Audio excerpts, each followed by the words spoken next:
No, no. We've come to the appointed time and place and we have a quorum, so you may call the meeting to order at your discretion. Very good. Welcome everybody to our tech meeting today. We do have a quorum. Let's go around and do some introductions. I'll start with. Nick Bunce, Associate Transportation Planner with El Paso County. Joanne Chavez, El Paso County. Gail Sturdivant, City of Colorado Springs. Allison Burns, Mountain Metro. Scott Barnhart, El Paso County. Jeff Guthrie, CDOT Region 2.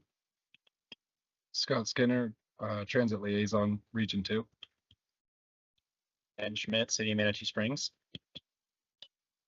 L. Archer, Air Force Academy. Aaron Horsemeyer, Schriever Space Force Base. Lisa Gagnon, Transit Planner, PPACG. John Marcellus, PPACG. Nell Miller, PPACG. Josh Squires, PPACG. Jared, do you help me go through mine? I can help with that. Thank you. Sure.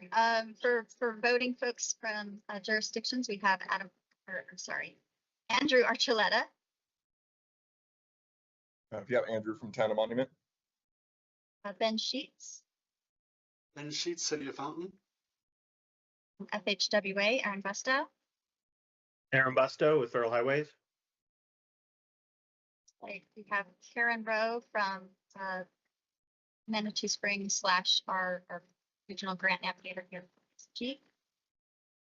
Yep, I'm here. Kathleen Karen Rowe. Collins. I'm here, statewide and regional planning, C.HQ. And Stacy Delozier. Good afternoon, Stacy Delozier, Town of Palmer Lake. I think that's everything. I think we also have Matthew from MMT.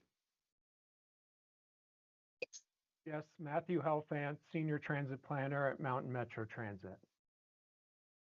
Looks like Lan Rao just joined as well. Yes, thank you. Lan Rao, Transit Division Manager, Mountain Metro Transit. Thank you. And in the audience.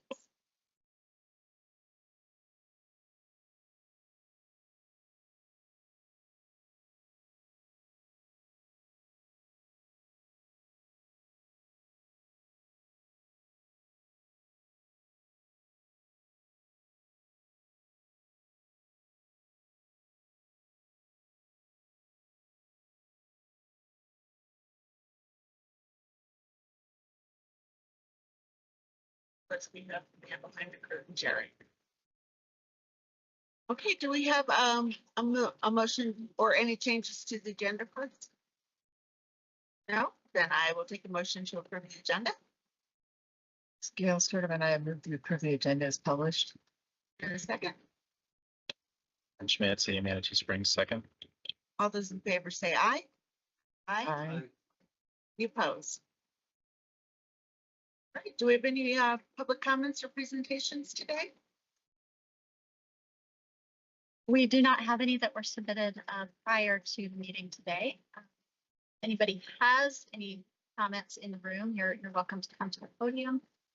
Since Norman is moving toward the podium, I am assuming we do not have any further comments.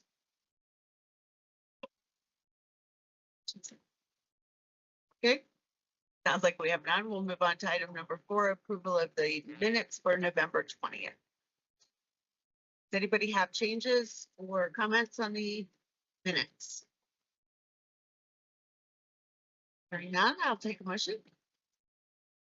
Scott Barnhart, I move to approve the minutes as presented. And a second. And Schmidt, City of Manatee Springs, second. All in favor say aye. Aye. Aye. Any opposed? All right, number 5, who would like to do the Board of Directors report? I'll take the Board of Directors report for this month. We had 2 items of transportation interest at our Board of Directors meeting in December. The first was the release of the 5310 funding recommendations.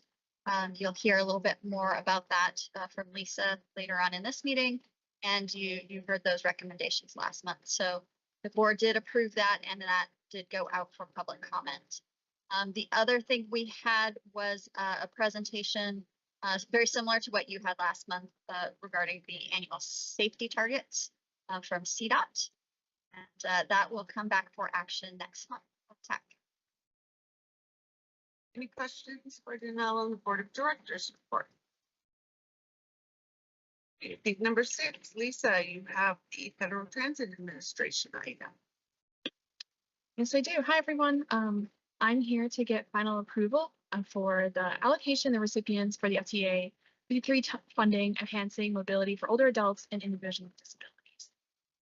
So just a reminder, these support services that address gaps in fixed route or paratransit, so door-through-door services, extended hours, and a bigger boundary. PPACG is a designated recipient, and these funds are only for the Colorado Springs urbanized area. This funding is just for 2026, and there is just over $703,000 available. Public comment is open, and we have not got any submissions yet. So the recommendation is to fund Envita and Celebrity with just over $351,000 for a total of $703,000. And then where we are right now, this is presenting at the last TAC meeting of the year to get final approval. And I do understand that the public comment is still open. It is open till mid-January.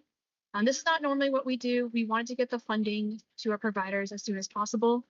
So we wanted to bring it to the TAC before the comment period is over. Right now, there's no submission, there's no public comments. But if there is one that warrants that to review it back to the TAC, we can have a special session before the final board approval. Just again, this is why we bring it to the TAC before the public comment period's over, just to speed up the funding to get to our providers. Any questions? Gail? Madam Chair, this is going to be for Lisa. In your memo, in the third paragraph under the summary, it says the committee chose to make the recommendation. Which committee are you referring to? It was the technical review subcommittee. So it was members of one from the MMC, the Mobility Coordinating Committee, a member from the TAC, the Public Health Department, the RAC, which is the senior committee, and they met, and a member from CDOT, and they met to give a recommendation of the $351,000 for both Envita and Silver Key. And I was a little confused about what you stated. Did they apply for these funds? And then I thought you said though that there was another column you hadn't received applications. So could you provide a little clarification? Yep. So Silver Key and Envita did apply for the funds, and there was 3 total applications, including special kids, special families. And they, the technical review subcommittee deemed that they were not suited to have the federal funding at this point. There's been no public comments submitted. So there's 3 applicants, but no public comments submitted to as this point right now. And then this is going to be for the PPACG staff. And I don't have an issue with the board and money, so I'll make a motion to recommend. But I think there's a lot more content that needs to be in this memo and maybe some clarification. So back to the PPACG staff. This technical review subcommittee, is that contemplated in our bylaws? Because I don't recall us having anything subcommittee in the past. This could just be me, so I apologize. But I took it. There was more information about the technical review subcommittee at the last meeting. That's why I didn't add too much information to this memo. But going forward for next year's, I can add more information to all the memos to keep it transparent. But as far as the subcommittee itself, it's something that is not a creature of TAC. It had been sort of convened in years past, so it itself is not new. What is new is in years past, and you correct me if I've got this wrong, because I do sort of mix things up after a while. But we try to do a joint call with the AAA funding, and in years past, Laura Cruz had had a AAA, had that also looked at sort of the AAA at the same time. So I think if you remember last time when Laura came, there was more questions about the AAA side of the funding than there was the 5310 side of the funding. But that's where that comes from. And again, Jared or others, correct me if I'm wrong, but I do not believe that this subcommittee it was ever contemplated as a creature of the TAC. Again, it was or was not. Was not. I just think, staff, if you could go and look at it, I think it's great for them to be able to make a recommendation for TAC, but I think that recommendation truly needs to come from a TAC, if I'm reading the bylaws correctly. So I think it's just worthwhile from from a policy standpoint that we're just reviewing it, making sure we're doing the right thing. And then in this memo, because it's a committee, if I were a board member and I would see this, I would think it's coming from the TAC, whereas the TAC is seeing no information whatsoever about the applications or the call that they received. So I think it's going to be important for make sure that this is cleared up in the memo. So I would just, Madam Chair, I'd be willing to move approval for the funding as outlined in the memo, but ask that staff go and provide additional clarification in the memo before it goes to the board. And I understand your issue with the committee, and I was unclear about it as well too. I will highlight that if last month's meeting, she did provide all of the applications and we weren't here for that, so. But I understand the clarification needed for the subcommittee and whose responsibility that subcommittee is, whether it's AAA or TAC. We should, yes, look at that for next time, but Sure. thank you. Will do. Yeah. There's one more important point, just I guess for Gail to hear. The third, see, what the heck? The third applicant also is helped out by staff and I think the committee to going forward, be able to develop a better application and be poised in a better place to handle federal funding. So next time around, I guess look at them as well. Okay, any other questions on this item? With that, I would take a motion. Madam Chair, I already made a motion to approve the funding as outlined in the memo with asking staff to update the memo before it goes to the board meeting to provide additional detail. I take a second on that. Ben Schmidt, City Manatee Springs, second. Thank you, Ben. All those in favor say aye. Aye. Aye. Any opposed? Passes unanimously. Thank you, Lisa. Thank you, everyone. All right, Danelle, looks like you're gonna talk with us about 26 officers. Yes, thank you. So for our Transportation Advisory Committee, our officer positions are a one-year position. Everyone who is an officer can hold their existing position for 2 consecutive years. They can then switch to another officer position if they would like. I did include in the memo kind of the capacities that the officers are asked to fulfill per our bylaws. Following last meeting, the TAC asked me to send out an email to everyone to see if there were any volunteers for those officer positions. I did get one email back from Dan at the Town of Monument saying he would be willing to serve. But we had also heard that both Victoria and Gail were interested in potentially serving or potentially were willing to serve. That's a better way of putting next it. year. So at this time, we're kind of looking for one, if anybody else here at the meeting would be interested in volunteering for one of those officer positions for the coming calendar year. And beyond that, we would be looking for a nomination of that chair, first vice chair, and second vice chair officer slate, and then a nomination and a motion to actually those folks in place for next year. Okay, so first off, is anyone else interested in volunteering for a officer position?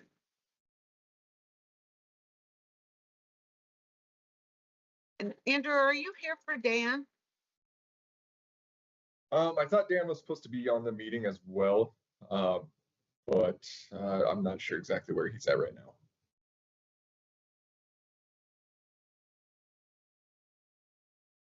Yes. So Andrew, I have a question. So Dan said in an email that he was going to volunteer for an officer position, but neither he nor Jeremiah, who is listed as the alternate, are here. Are you in a position to speak on what role Dan is interested in serving in? Yeah, I know Dan was very interested in serving. Jeremiah is no longer with the town anymore. But yeah, so Dan, I mean, yeah, he was very vocal that he wanted to serve as that officer. But he didn't let you know which officer position he was looking for. No, he did not, unfortunately.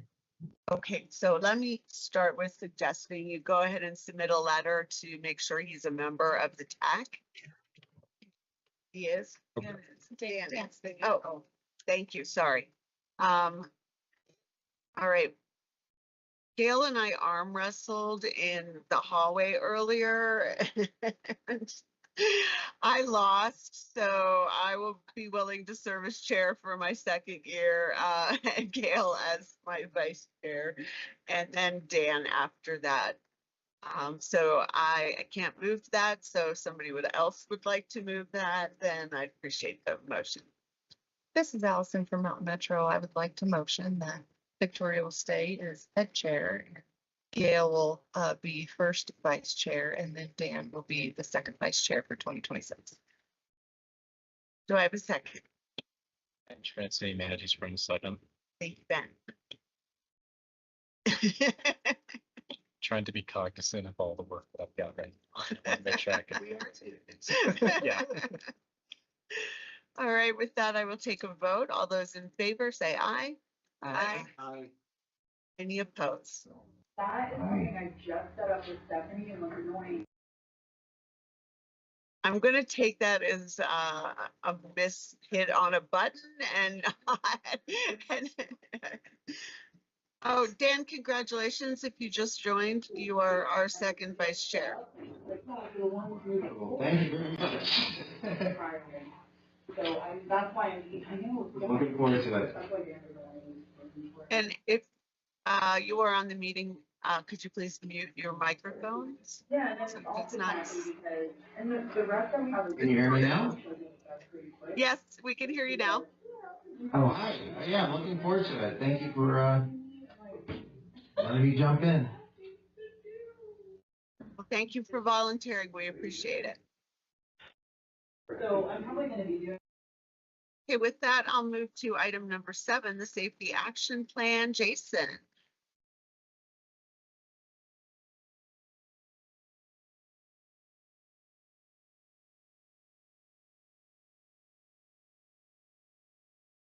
Good afternoon. I'm going to do my usual little orientation for about 60 seconds and turn it over to our consultants for a little presentation. So just to get back up to speed, this project was an information item back in October for the TAC, and we're sort of going rapid fire now because, well, this project always had a little bit of a calendar crunch, and now we're coming into the home stretch, and there's just a lot of draft materials being produced to review. So as a refresher, the SAP it's a comprehensive regional traffic safety plan funded under the federal SS4A program. It's been in progress since early this year, led by our FHU consultant team. Colorado Springs and the city of Fountain are doing their own plans under this program. We've had coordination meetings with each of them. City of Woodland Park and PPACG have partnered to provide this plan for the rest of the Tri-County region. So just want to give a shout out. Thank you to Woodland Park for taking on that extra overhead of federal grant management on behalf of the rural counties and smaller towns. So one of the things the project will do is make the listed member government projects eligible for funding under the SS4A program. We need to wrap up with board adoption no later than April of 2026 in order to make sure our member governments can prepare their grant proposals before the June deadline for those submissions. So approval in April and then grants due in June. So the calendar matters for this project. There've been a lot of draft materials shared with you for today. So thanks to those who've had time to review them. For anyone who hasn't been able to, or anyone who's just curious or concerned and wants to know more, we'll be having an informational workshop for both TAC and probably a few CAC members directly after this meeting. This is to give everybody a chance to go through everything in more detail with a deeper presentation, more Q&A. We have all of our consultants here to do that with you.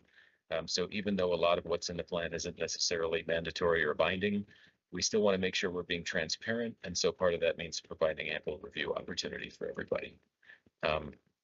So for now, for the regular agenda item on this project, I'll turn it over to our lead consultant, Gaurav.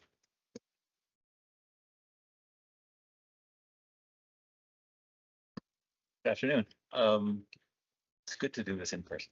So the safety action plan, I know we've presented this a few times, but today's presentation, we're going to focus on more on the safety aspect of it, the analysis aspect of it.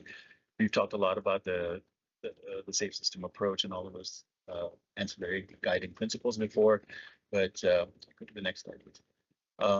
In terms of the agenda, we just want to talk about what has been the basis for this, the grant requirements, what's the safety analysis, what does that mean, what's been done, the project selection and prioritization. Again, I should probably rephrase that, key locations and prioritization, how those were determined, what's the basis for that, and of course, it's the project schedule.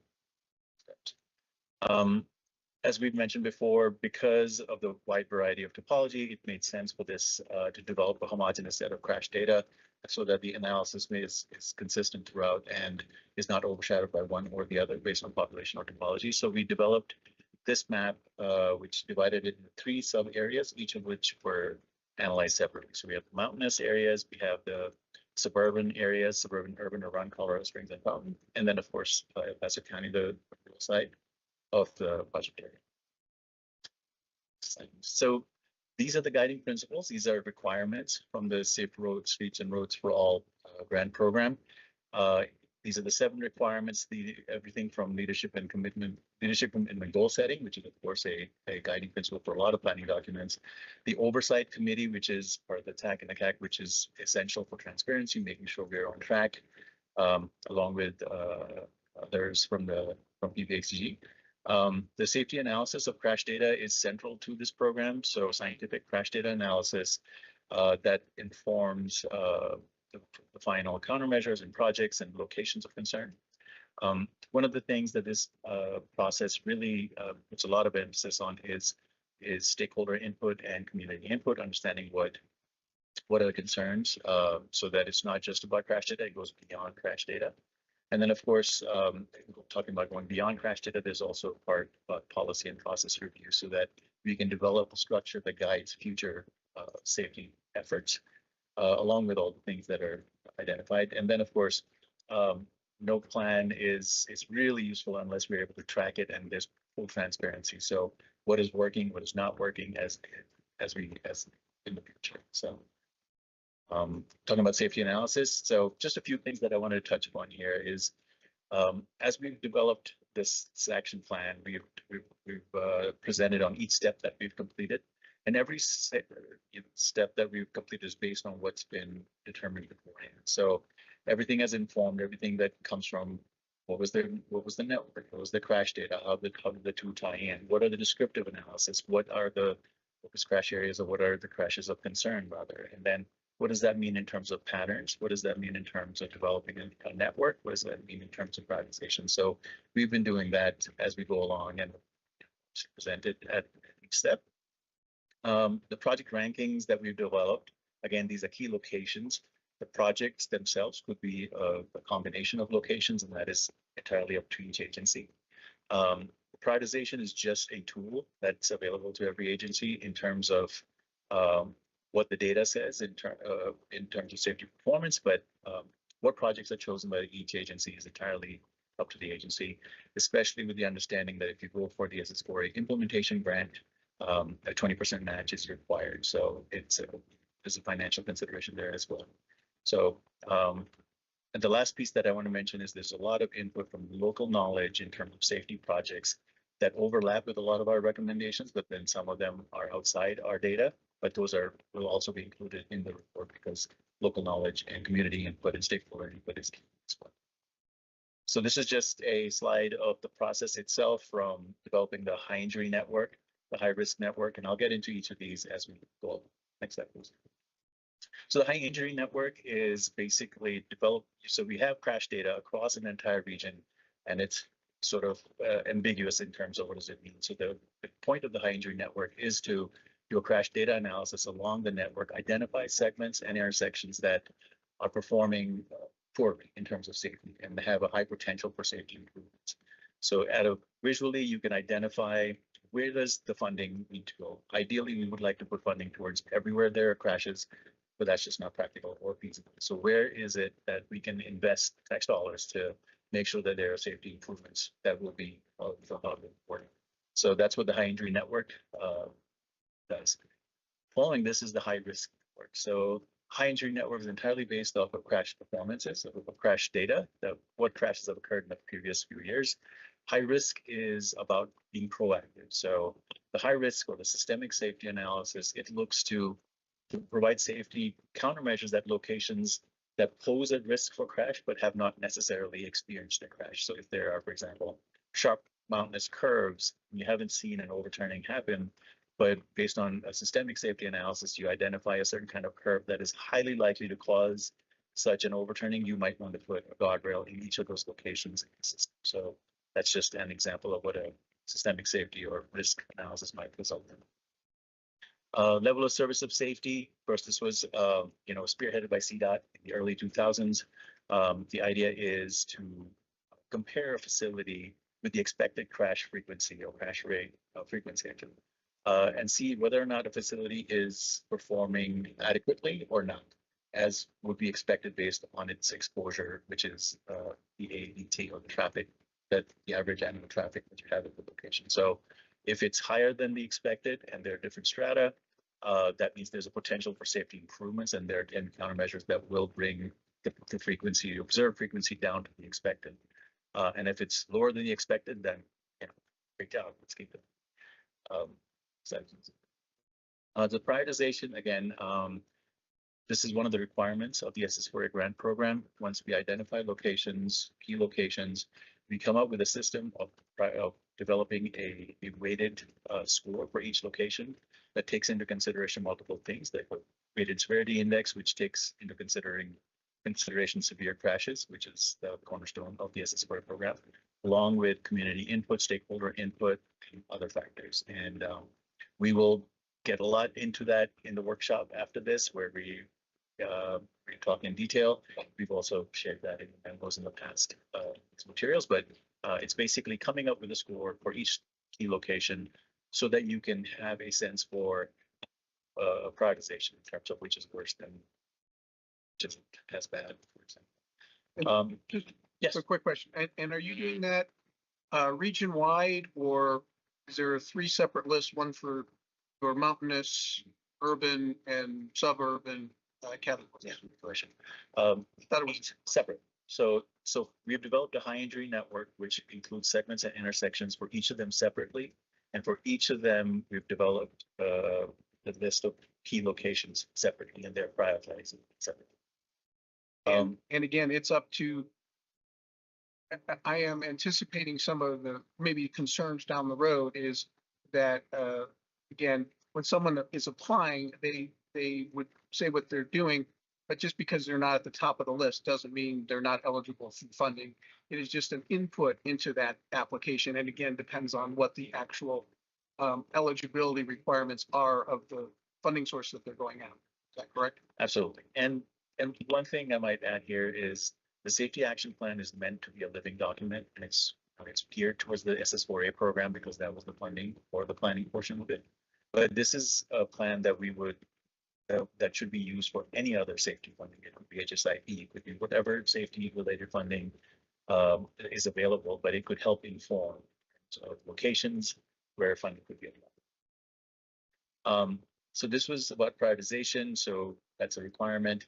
The countermeasure pairing is just a safety for identifying the issue, breaking it down based on statistical analysis or what kind of crash patterns you might be seeing, and then aligning those with countermeasures, which is basically what improvements can you put in place that would allay concerns, which would basically eliminate or reduce those crash pictures. So for example, if you have a lot of overturning crashes, I mentioned guardrails, so that would be a countermeasure for those kind of crashes. Or if there's distracted driving, human behavior related, there are other kinds of countermeasures that are possible. So once we've identified these locations and we've come up with crashes that are of concern, there is a slew of countermeasures that can be applied, and one thing to remember is safety interventions are redundancy is key as part of those interventions. You don't apply just one, it's a layering of improvements, and that's how you develop a safer system. In terms of strategy and policy recommendations, again, this is about the future of the program beyond just the engineering, beyond just the countermeasures that we can put in place. What else can be done in terms of a policy and process that fosters a safer regional network? There's an important update note. Project next steps. Just gonna ignore that. So I think the next steps is pretty simple. As part of our ongoing effort, we are developing the draft action plan right now, and that is, of course, what will come to the board and to the TAC and CAC for approval for future funding, as Jason mentioned. And right now we are finalizing our countermeasure pairing with the locations. One of the things that we're discussing in the workshop today is those locations specifically, which the list has been shared, but we can go through it and the kind of countermeasures we're considering. One of the things that I would like to mention at this point is these are key locations. It could be multiple intersections of concern, but a project that a agency chooses could be the corridor that includes all the intersections, and the project could be a culmination of multiple efforts. Again, it depends on each agency's prerogative for the implementation grant. And one thing about the implementation grant is it's again 20% local match, but it covers everything from design, right away, NEPA, environmental clearances to construction, and it requires a whole other process of applying for the grant with a lot of detail. But again, the goal of the safety action plan is to help each agency work towards that.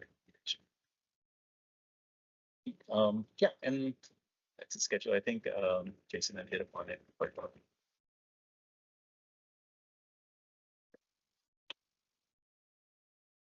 So you've taken this to the board of directors once already. Yes. And I know we're going to do a deeper dive for the workshop afterwards, but since not everyone's going to stay for the workshop, I think this is worth everyone hearing.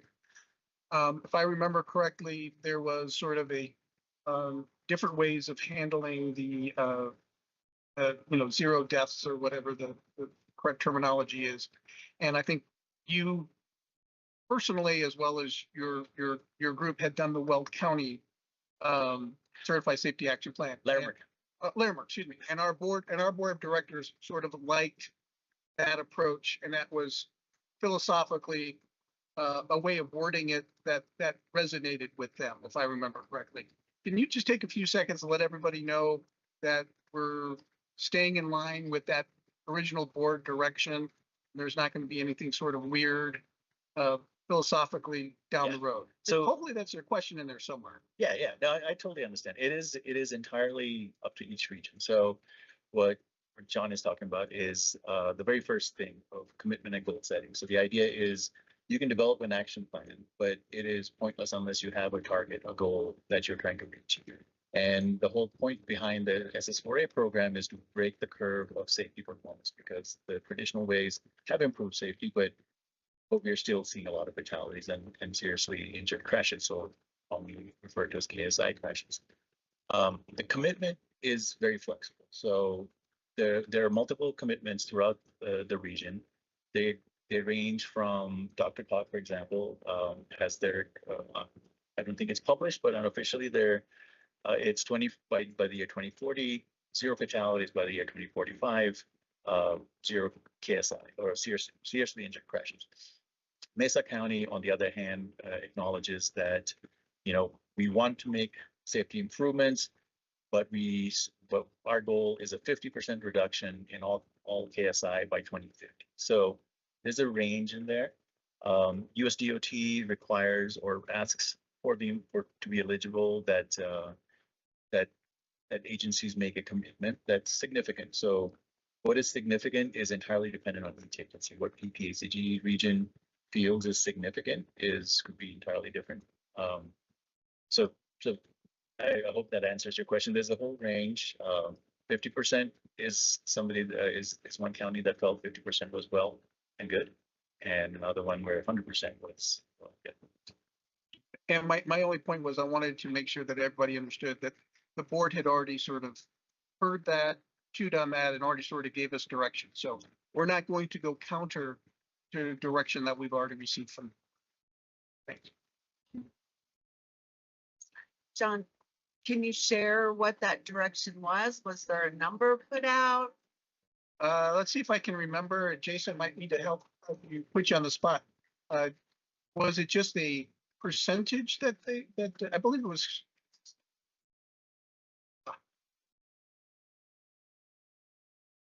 I don't think we committed to a percentage at the board meeting. I think we basically presented the range of possibilities.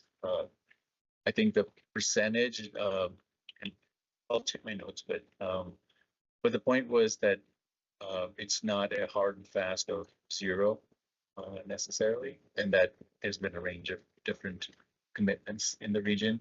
So, and if you, and I have reached out to USDOT and FHWA, and their main guidance is significant is important. So I think to each region, what does significant mean?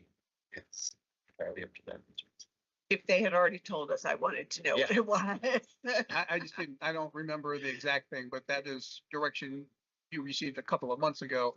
And we've been building on that ever since. So we're not, we didn't start with well, we'll just assume 0 deaths. And then all of a sudden we get to the board, get a direction like, oh, you got to redo everything. Because again, time is of the essence. So that was something that Jason and the consultant team had in place from the board of directors when they met like 2 months ago or whatever. Any other questions? We will see you later on today then. Thank you. All right, Will, we're going to talk to us about one of our favorite topics, state imposed greenhouse gas reductions. I was as excited as I could say.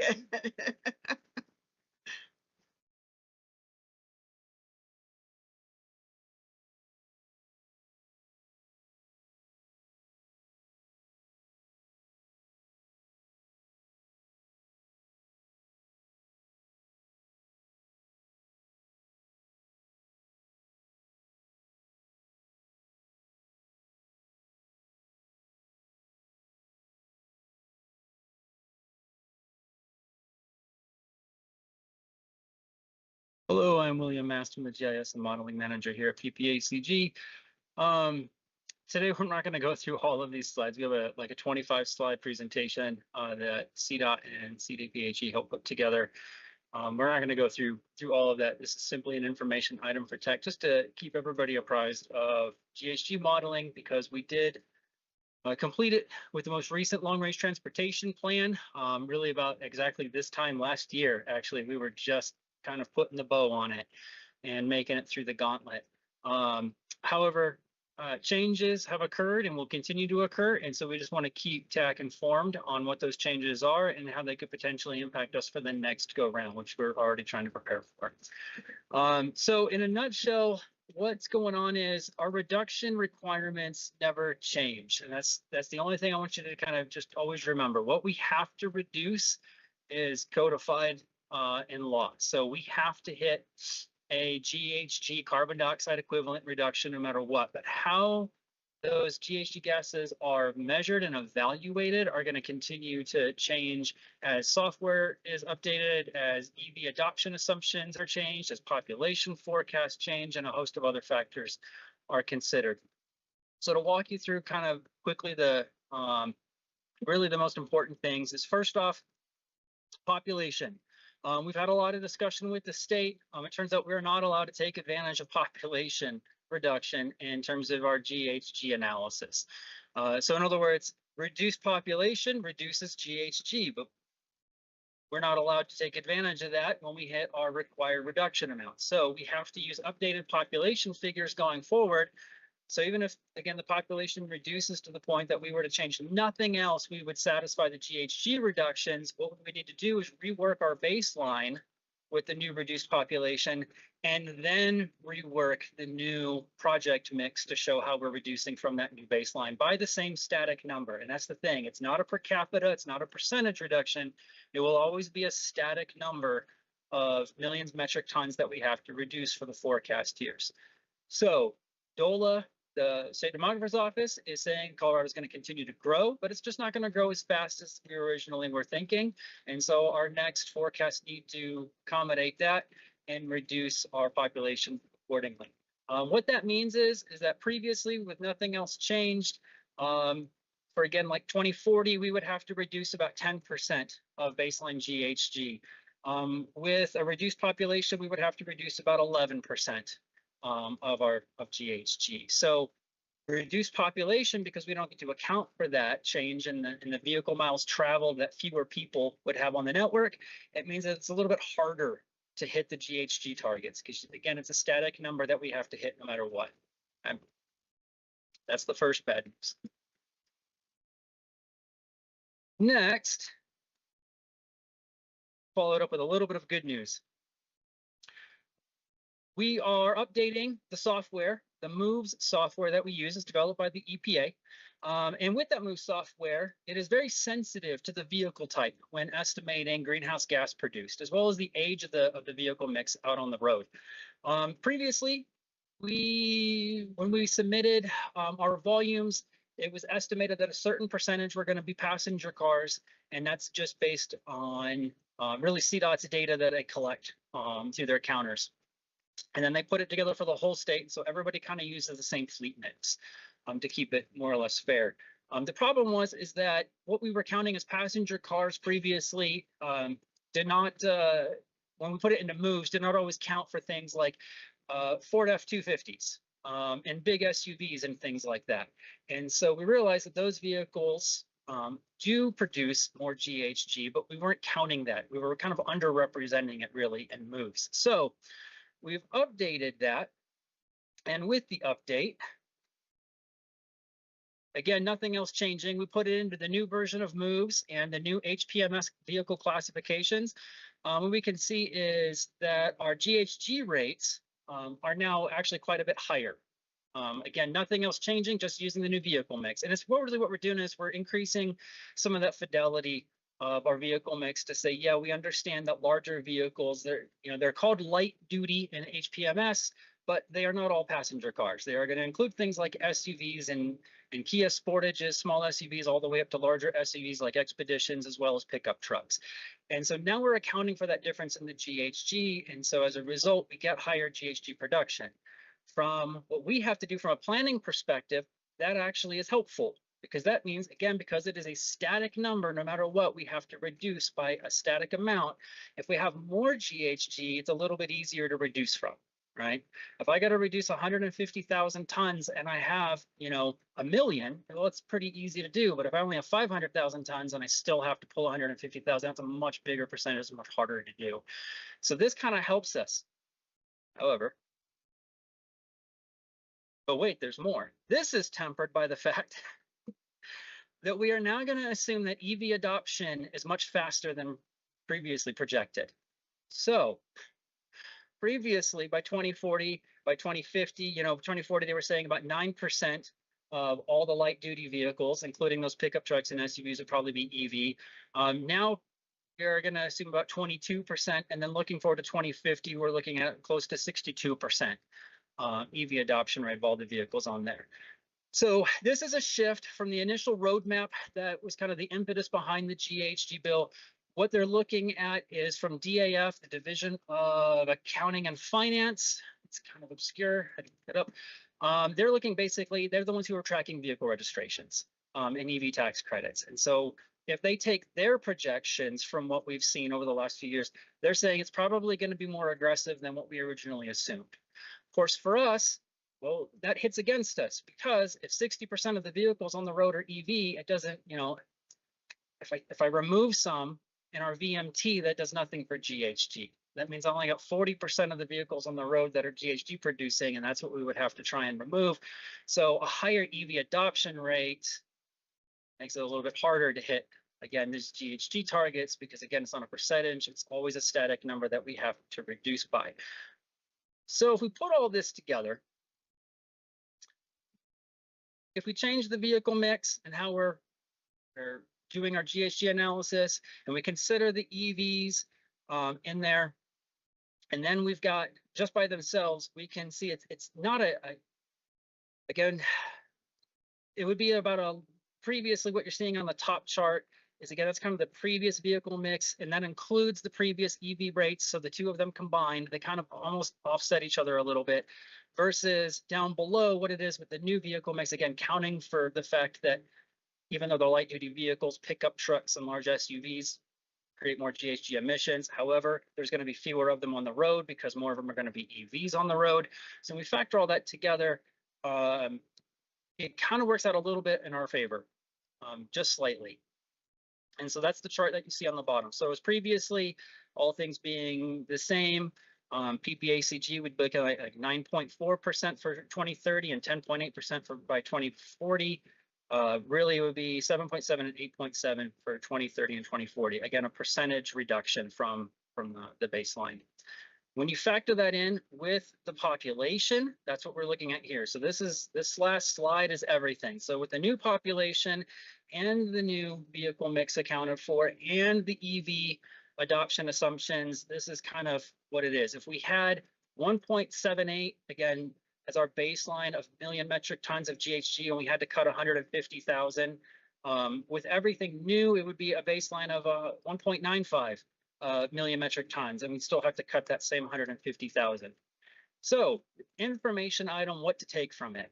One, always a static number. No matter what happens, we have to cut 150,000 tons in 2030, 120,000 in 2040, and about 70,000 in 2050. But what this does illustrate is how these things are measured can vary pretty wildly. The variance just from changing moves models is more than what we would have to reduce in all three forecast years. The change just in population, if you look at that, accounts for what we would have to reduce in GHG across all three forecast years. When we have to do the next LRTP, we might look at it and say, man, we passed really, really well last time. Right, but a lot of things have changed, and these will be updated again, likely before we have to do the 2055 LRTP. We will probably revisit again DOLA forecast, the population forecast, look at the EV adoption rates. We'll have a whole new version of moves by then, for sure. They're already looking at move 6. This is moves 5. So the next version of that's coming out. So we will be revisiting this stuff. The only thing that's not going to change is whatever our target is that we have to reduce by. So there's a lot of moving parts, a lot of variables that come into this. And we just wanted to keep everybody apprised of these changes so that you guys kind of see how, I guess, the term is how the sausage gets made, and know that just because we passed it last time, it all changes when we have to do this again for the next LRTP, a whole new set of considerations. Happy to take any questions. Great. All right, if anything comes up, feel free to reach out. Yeah, the next time we have to go through this. Yeah, well, and as long as we stay in non-attainment, it's just the LRTP. But if we end up or stay in attainment, but if we end up in non-attainment, that's where it really will get tricky because then we'll have to do it for tips and tip amendments. So yeah. The real takeaway is if you have a capacity project now, it doesn't mean you'll have a capacity project in the 2055. So I would get to building if I were you. Because once you start, they can't take it away from you or make you stop.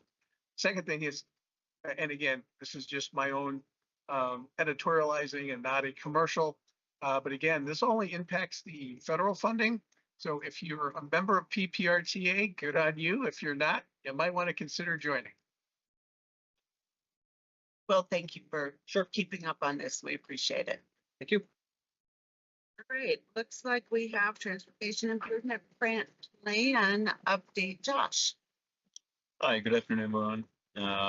Let's have a quick update, about what's going on with the current TIP and the current culvert projects. So tomorrow at 5 p.m. is the deadline for final applications. You should have received an email from myself if you submitted a draft application of any feedback that was provided, or if your application looks good. Even if you got that, if your application looks good email, please just resubmit for the final deadline.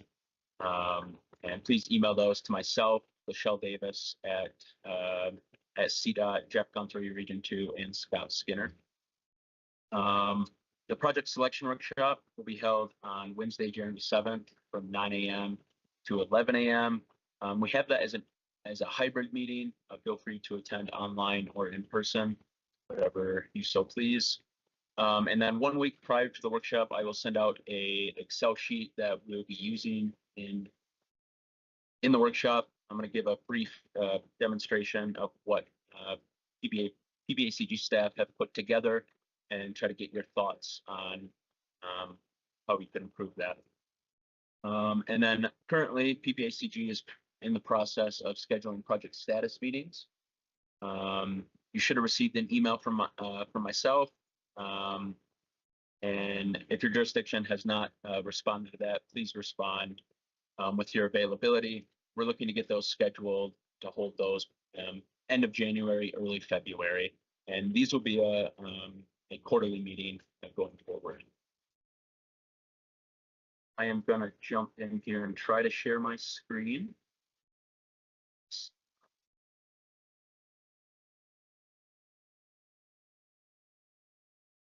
So Josh, while you're doing that, I have a question. Leadership, because I want to make sure that this is tracking in my brain correctly. And I guess Danelle maybe and Josh. So we took applications for new projects, but when we did, we told people that we were going to prioritize cost overruns first. Is that correct? And is that what your understanding was? Yes. Yes, that is correct. New applications for new projects can be submitted along with cost overruns, but the TAC has decided to prioritize cost overruns for new projects. Okay, so as we're giving you applications, wanted to make sure that we'll sort of have those cost overruns kind of first, and then if there's any money left over, we're doing the new ones. Is that satisfactory? That's what you, okay. Okay, so looking at this sheet, I'm just going to do a quick rundown. This is a draft version of the sheet. I'll add a little bit more cosmetics for the workshop. This was just for functionality. So if you look at this table here that starts out in row 10, I entered a project that is labeled example project. This table shows all of the projects that we currently have in the TIP that receive federal funding, STB Metro, carbon reduction, or TAP.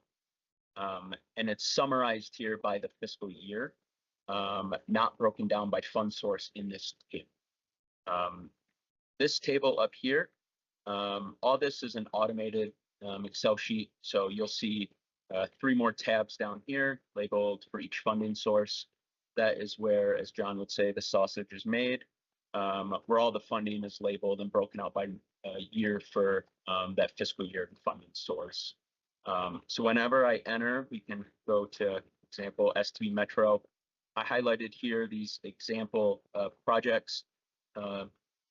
And if we have fiscal year 30 funding for STB Metro, the current allocation is going to be 1 million. That's currently what is theoretically is in the TIP for this project. They do have a cost overrun, and their total asking price for the project is 1.1 million. So that'll auto-populate the cost overrun. And then say the TAC only approved $50,000 of this $100,000 ask that they're asking. Sorry. Their final allocation would be awarded here for $1,050,000. And then here it calculates the required local match for that funding source based off of what this final allocation is.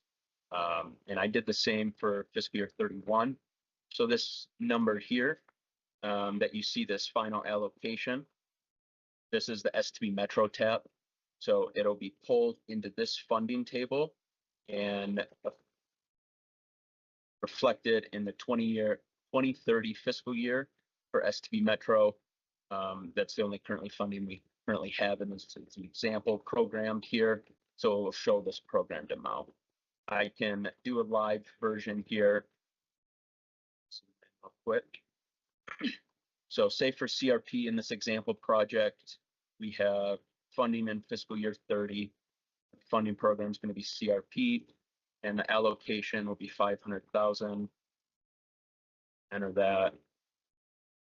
And they're asking for 600,000. They had a cost over short here. Had a cost overrun of 100,000. It's going to populate that here. And then once we're in our workshop and we discuss, if the TAC discusses how much funding wants to be awarded to this project, they say they give them the full amount. So they got what they asked for. The required local match would be 124, which I would then, I don't know why this is joking around here. I would enter in as the local match in the column underneath that. And it already populates that number here. So all I need to do is enter that here, and that'll populate. Then it'll populate on this tab as well here. So in CRP, there's 600,000 awarded. And for this example project, it lists out in the total funding for the fiscal years it receives. The goal is in the workshop to only have this page being seen. And then I will be behind the scenes in these 3 tabs as we continue moving on and discussing projects, entering all that data. So this is a live interface of our current funding and what it would look like. Happy to take any suggestions or feedback or what the TAG would like to see for this workshop. Sorry, I know that was a lot. That's my best way to explain that. Josh, are the local matches for all 3 funding sources the same? No, so TAP is 20% and STB Metro and carbon reduction is 17.21%. And those are calculated on the project total, not on the amount of federal funding received. So math is a little hard to do on the spot, which is. You have to pay match on match. So with that, for STB Metro, the equation has, I don't know if you guys can see that here, has that 17.21% reflected. Well, in TAP, it's gonna, yeah. In TAP, it is going to be reflected as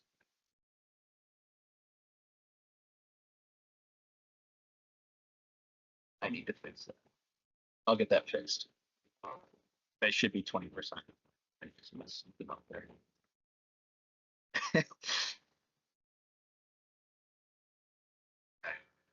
Yeah, I'll get that fixed. I have so many things. Sorry. I apologize now. I think you are already aware when I have issue with mixing the program name with the LM, because sometimes that program can provide local match, or there can be like a region 2 TAP money. So once again, I prefer that we just put a local match requirement regardless of source. So but I'll leave that to you. I know we've had some discussions about that in the past.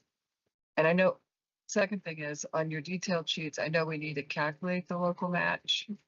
But I think for this call, I would prefer that we don't see that when we're looking at the totals, because frankly, it confuses the numbers. Yes, so this funding table excludes local match.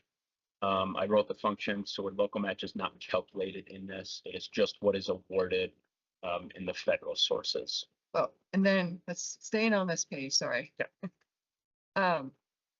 What is very helpful for us as we're going through and looking at this, particularly when we need to do a balance, and there's years where we have to basically give up funds that have already been awarded.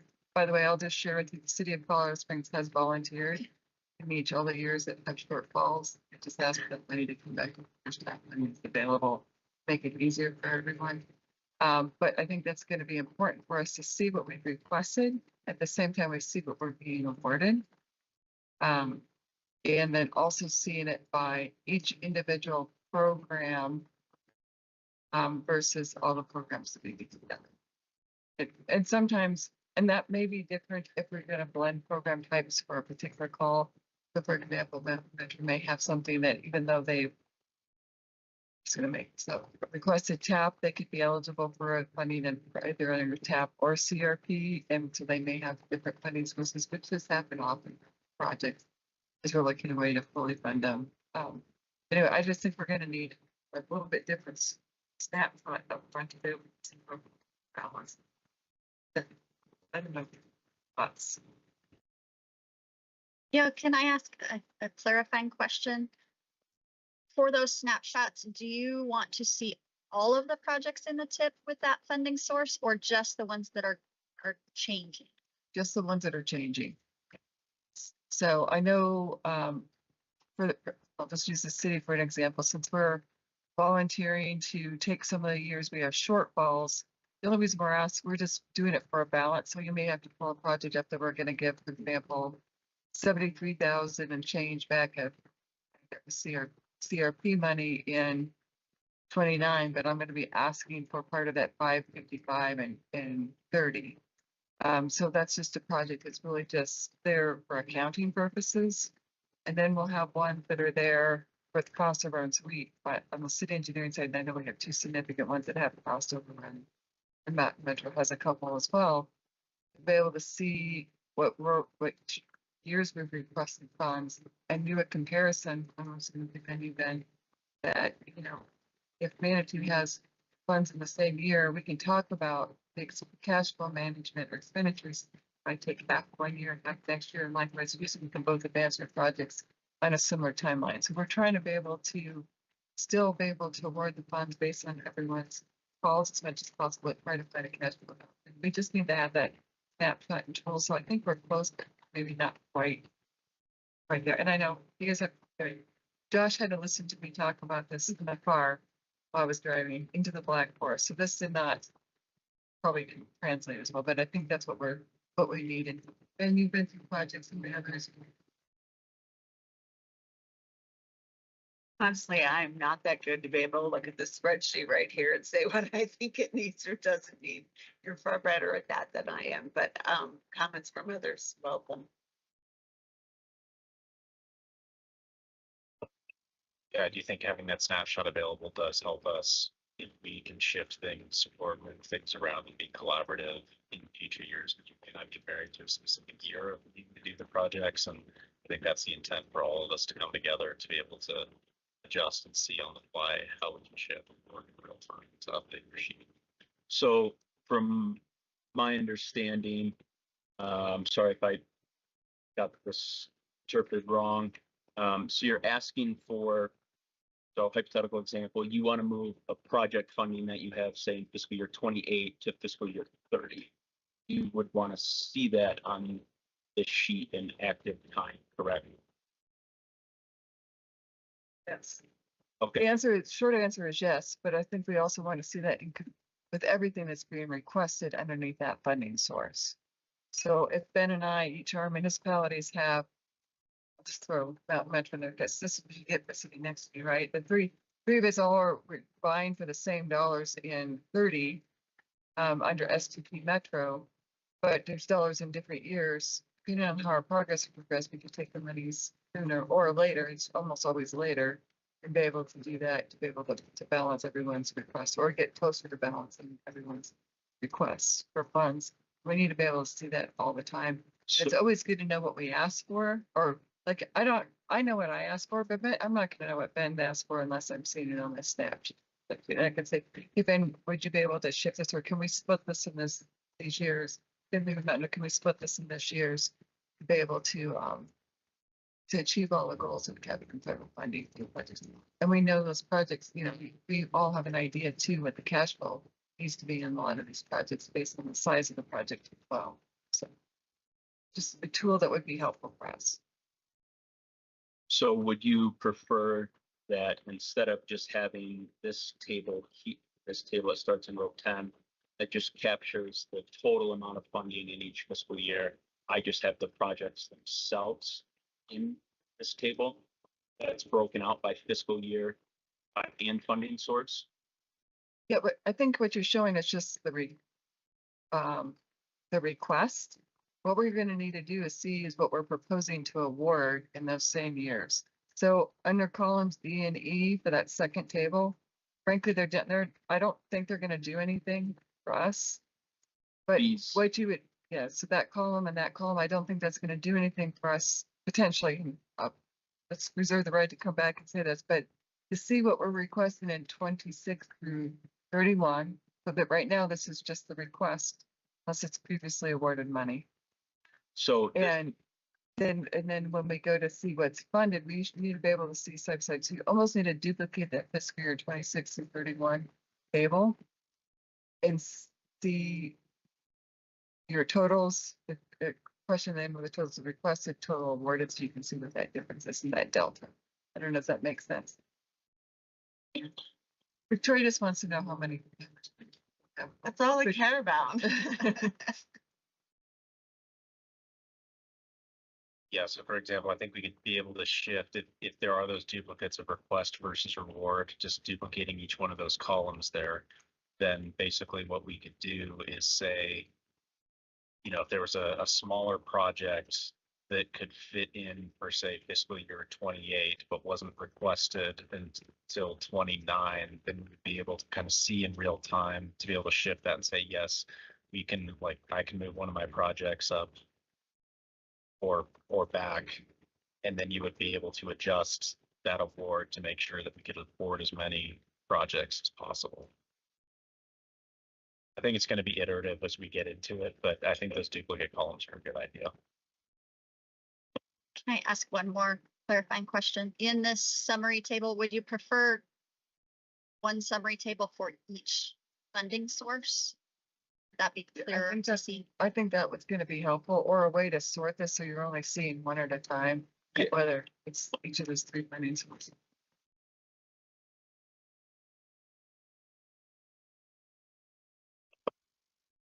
That's fine.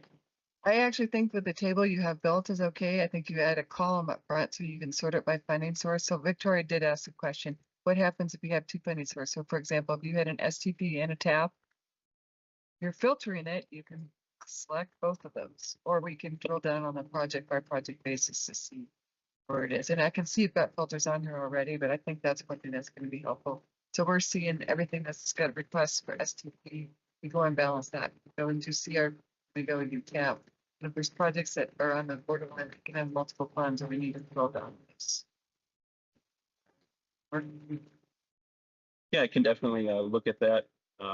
Sorry, there must have been some confusion from our conversation yesterday or whenever that was. I thought you wanted to see a table that combined every source into one number. So I can definitely go back and look at that and see what I can do. Yeah, I think that, wait, by the way, I think you've done a fantastic job managing the data, and I love what you've done.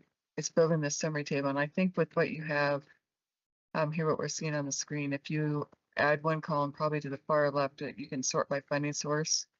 In fact, you can make it really skinny just to be able to filter. And then remove what you currently have in columns D and E, and then have a duplicate of fiscal years 26 and 31 with the request and the award.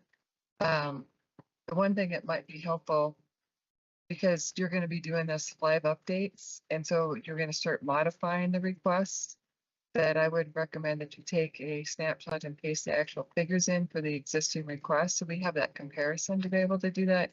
And then the rest is going to stay dynamic the way you've already built it, and I think that would be super helpful. Yeah, I can definitely see what I can do and send it out once I finish that to see if there's any more recommendations or things that need to be changed with that. Thank you. Thank you. Item 7D, Senate Bill 2530 update, Lisa. Hi, everyone. This is just a quick reminder to just submit your projects back to me. Take a look at the list. If there's anything that is missing, just send it back over.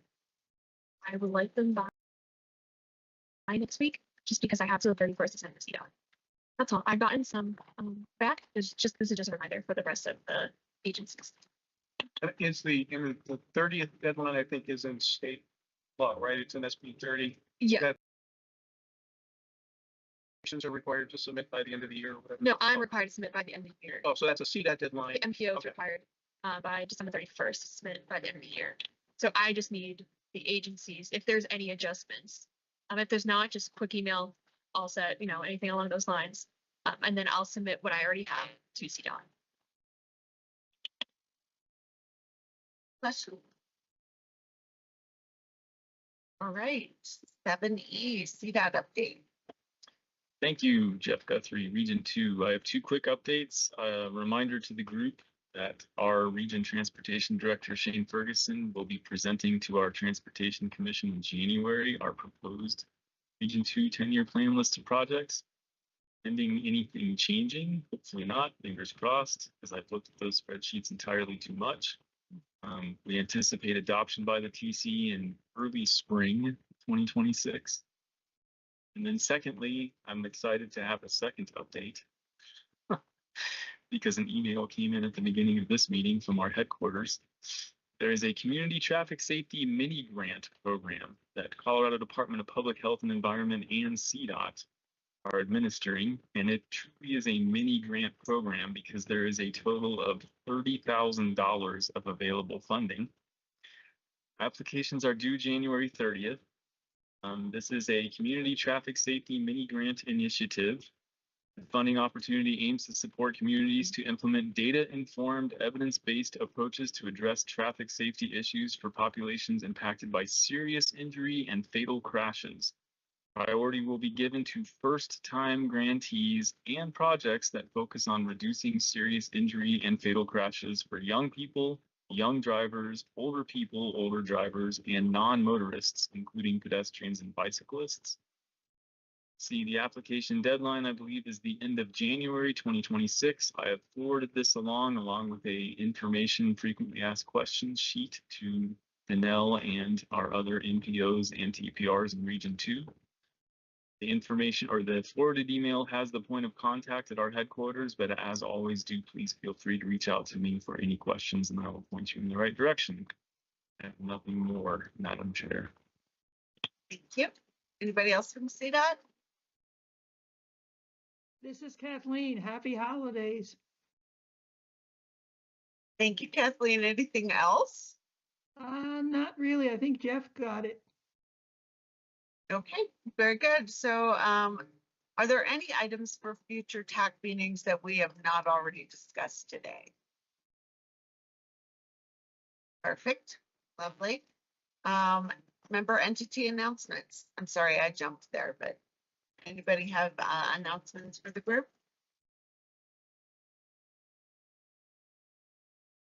Okay, sounds like we are ready to adjourn. Thank you, everybody, and have a happy holiday.